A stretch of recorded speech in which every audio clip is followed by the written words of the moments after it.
소개해드릴게요. 34년 만에 태어난 다섯 쌍둥이의 분만을 집도한 우리 대한민국 다태아 분만의 최고 권위자 대병원 산부인과 전종관 교수님이십니다. 아유, 안녕하십니까. 반갑습니다. 네, 안녕하세요. 소개를 좀 해주시죠, 교수님. 저요? 뭐 출생부터 해야 되나요? 출생부터 하시면 저는 대학병원 산부인과에서 상과 일을 하고 있습니다. 이제 쌍태 임신을 제가 많이 받았고요.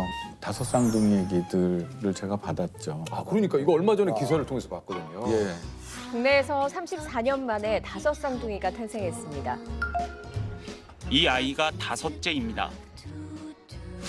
쌍둥이들의 아빠, 엄마는 육군 대위 부부입니다. 다섯 쌍둥이는 조금 작지만 모두 건강합니다.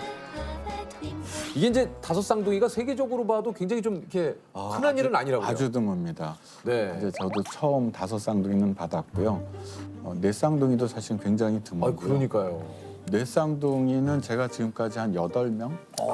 네 쌍둥이 8명 정도 제가 받았었고 세 쌍둥이는 한 400에서 450. 꽤 상대적으로 많이. 그리고 쌍둥이는 한 4천 좀 넘게. 근데 이제 이번처럼 오둥이는 처음이었어요. 처음이시군요. 예.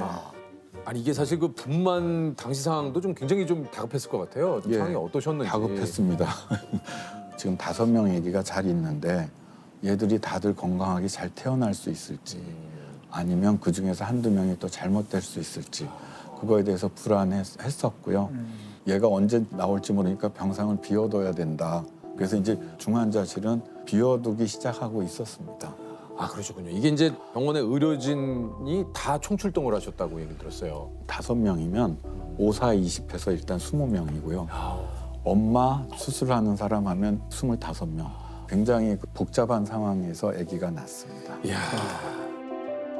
분만 방법도 또 고민이 좀 많으셨다고 그래요. 이게 그 지연 간격 분만이라는 게 있다고 그래요? 그거를 사실은 시도하려고 했었습니다. 한 애를 낳고 그 다음 애가 한참 있다 낳는 거예요. 그래서 네 쌍둥이인데 오늘 낳고 그 다음 날 하나 낳고 나머지 둘은 한 달 있다 낳고 이런 애들. 그게 이제 지연 간격 분만. 예, 그래서 처음에는 사실은 첫 아기가 머리가 아래로 있어서 제가 걔만 받고 4명을 더 끌어볼까도 생각을 했었는데 얘들이 계속 건강하게 애들이 있나 하는 거에서 확신이 안 들어서 구하자 빨리. 그래서 그냥 수술로 결정을 했습니다.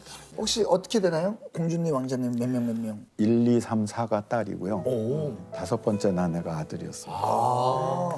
지금 신생아 중환자실에 다 있는데요. 지금 난 지가 이제 다음 주 되면 35주 정도 되고요.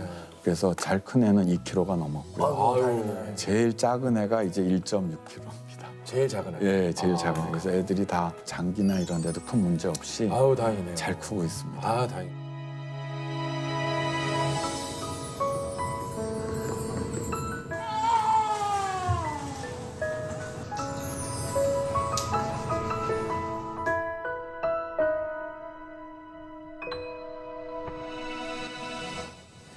아이고 떴어. 아이고. 아빠. 아빠? 거침없이 말아버리네. 오. 아빠 손을 안 놓네.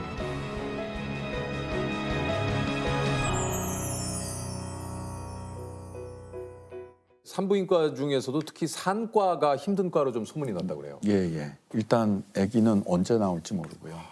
아기가 뭐 새벽 2시에 나올 수도 있고 토요일이나 뭐 휴일에 나올 수도 있고 그래서 다른 분들은 어떻게 뭐 고생을 한다고 이야기를 하는데 제가 이야기하는 거는 애들이 달력도 못 보고 시계도 못 보니까 어른인 내가 좀 참아줘야 되지 않냐고. 네.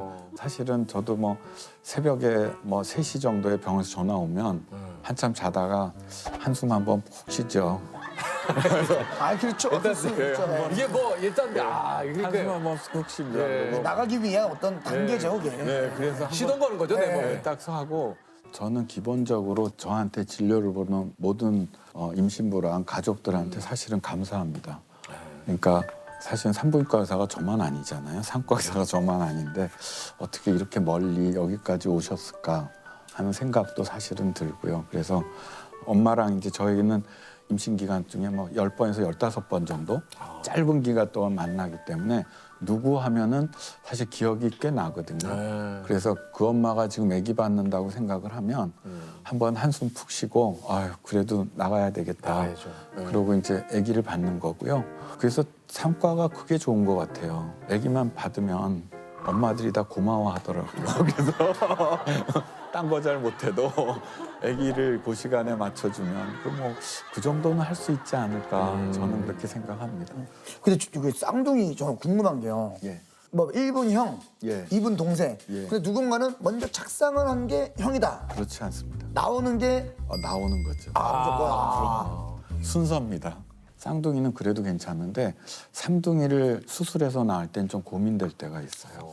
그러니까 첫째를 꺼냈는데 둘째가 양쪽으로 딱 같이 있어요. 얘를 먼저 꺼내고 얘를 먼저 꺼내. 형 동생이 가. 그거는 분만을 하는 선생님의 야. 선택에 따라 형 동생이 정해지는 거구나. 오른쪽을 먼저 할까 왼쪽을 먼저 할까.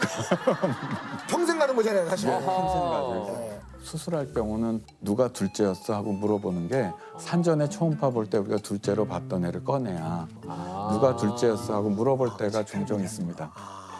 아니 근데 이게 그 슈퍼맨이 돌아올 때 출연했던 대한민국 만세도 우리 그 교수님께서 정말요? 네, 그렇습니다. 자, 배꼽 인사. 안녕하세요. 안녕하세요.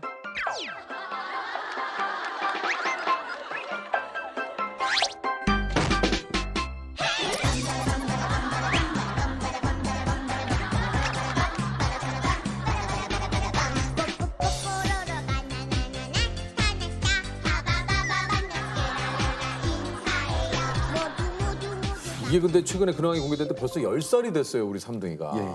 저도 봤습니다. 보셨습니까? 저도 봤습니다. 좀 어떠셨습니까? 이게 또 안녕하세요. 10살 송대한입니다. 안녕하세요. 10살 송민국입니다.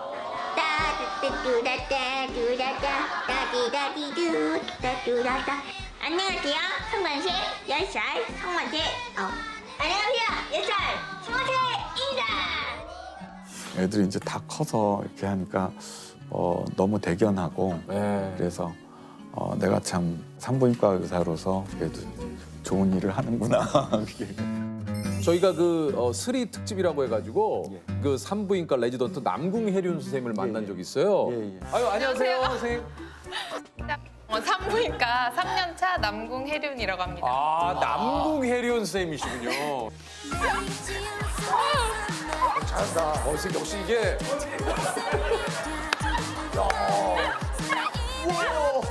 아시는 분이십니까? 잘 알죠. 그러세요? 아주 잘합니다. 예. 그 선생 이번에 이제 레지던트를 마치는데 그 친구가 12월 달에 이제 상과를 돌아서 저랑 매일같이 회진 돌고 그랬습니다. 야 이제 그 레지던트를 드디어 마치시는구나. 야 12월 내년 이제 2월 달에 전문의 시험 보죠. 전문의 시험을 이제 봅니까? 예. 안녕하세요, 선생님. 안녕하세요. 안녕하세요. 오랜만에 저희 1년 만에 뵙는 거죠? 결혼식 얘기 진짜 많이 했었는데 임신을 해가지고 제 아기도 교수님이 받아주기를 하셨거든요. 네네네. 그만큼 제가 진짜 존경하고 제일 좋아하는 교수님이에요. 제가 진짜 기억에 남는 일이 있는데 제가 전공이 2년차 때 당직을 서는데 밤사이에 예를 들어서 뭐 분만이 임박한 산모가 오거나 하면은 그걸 이제 교수님한테 알리는 역할을 해요. 밤 10시에 한번 분만이 있어서 교수님을 전화 드리고 아기 받고 집에 가셨는데 한 1시쯤 또 분만이 있어서 또 전화를 드렸어요. 다시 집에 가셨는데 새벽 4시에 또 불러야 되는 상황이 오는 거예요. 그래서 저는 그때 너무 피곤하실 것 같고 너무 힘드실 것 같았는데 그때 이제 분만장에 들어오시면서 콧노래를 부르면서 오시는 거예요. 그런 면이 되게 멋있고 환자를 진짜 엄청 사랑하시는 분이세요. 정말 바쁜 시간을 이렇게 쪼개서 와주신 거거든요. 이게 촬영장 오기 전까지 진료 보셨다고 그래요? 오늘요? 오늘은 제가 오전에 외래가 있어서 외래 진료 보고 여기로 왔죠. 그리고 여기로 오신 겁니까? 한 생각도 드는데 이게 뭐야. 잠깐만요. 미안합니다. 여보세요? 왜? 지금 한 8cm 정도 열렸대요. 자궁 입구가. 이거 끝나자마자 바로 가야 되겠어요.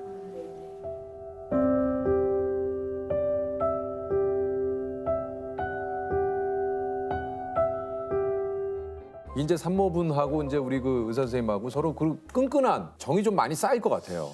특히 기억에 남는 뭐 산모분이 혹시 있으신가요? 많죠.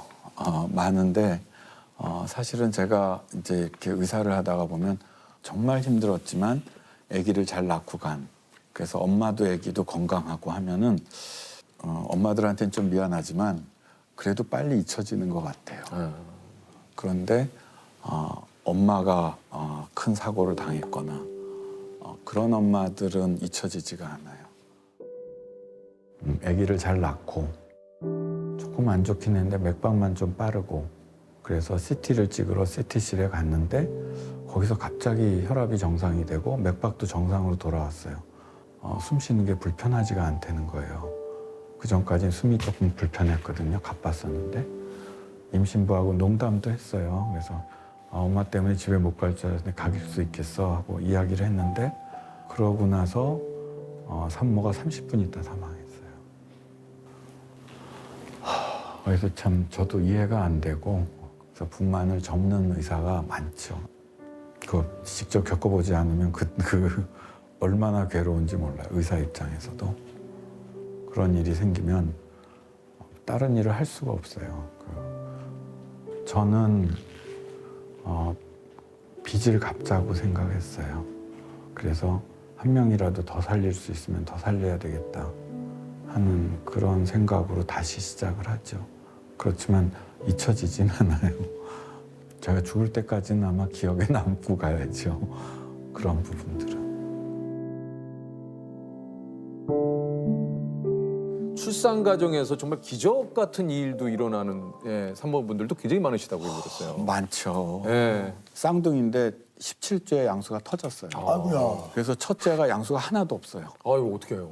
그래서 포기했죠. 그리고 걔는 뭐 우리가 소위 말하는 정밀 초음파도 안 보고 얘는 어차피 나와서 못 사니까 그 임산부가 28주가 넘어서 진통이 와서 낳았거든요. 그래서 못 살겠구나 했더니 건강하게 살고